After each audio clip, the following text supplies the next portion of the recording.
actuellement sur un beau challenge sur le territoire national avec la Ligue nationale de basket, les Pro A, où on est en train d'équiper les stades avec une technologie permettant de pouvoir rapatrier et de diffuser du 4K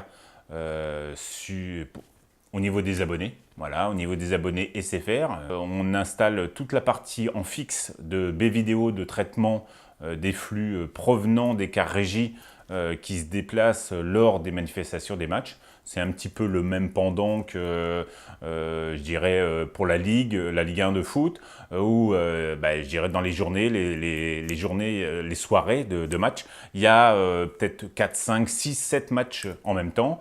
Et donc, à partir de là, vous avez des cartes régies en fonction des calendriers qui retransmettent certains matchs. Et sur un aspect qualitatif, les cartes régies vont être équipées en 4K pour pouvoir capter ces programmes, le traiter, l'envoyer par l'intermédiaire d'équipements qui convertit en fibre et autres. On s'appuie sur l'infrastructure existante de SFR numéricable au sein du territoire national pour ramener ça en régie finale à Paris, Cognac-J, et entre guillemets créer une offre qualitative pour les différents abonnés de SFR. Voilà. Je dirais, après, bien sûr, il y a un aspect finance, il y a un aspect stratégie de communication, sûrement.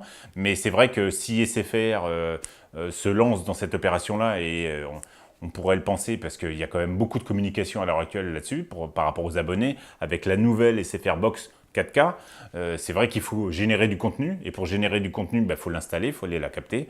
Et résultat, c'est vrai que le monde sportif offre ce type de choses.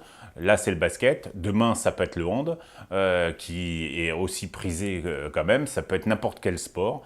Alors, effectivement, après, quand le réseau, le tuyau existe, c'est vrai qu'il n'y a pas de raison, si les calendriers ne sont pas obligatoirement au même moment, de pouvoir exploiter, utiliser, optimiser justement ce type d'infrastructure. Dans ce genre de projet, les clients finaux s'appuient sur des professionnels qui ont l'habitude, qui ont l'expérience, et LTEsat maîtrise cette expérience-là en termes d'intégration de solutions audiovisuelles. Donc là, nous, on a fait toute la partie B-Vidéo, infrastructure, patch, câblage, renvoi avec les émetteurs cuivre optique vers les TDR local.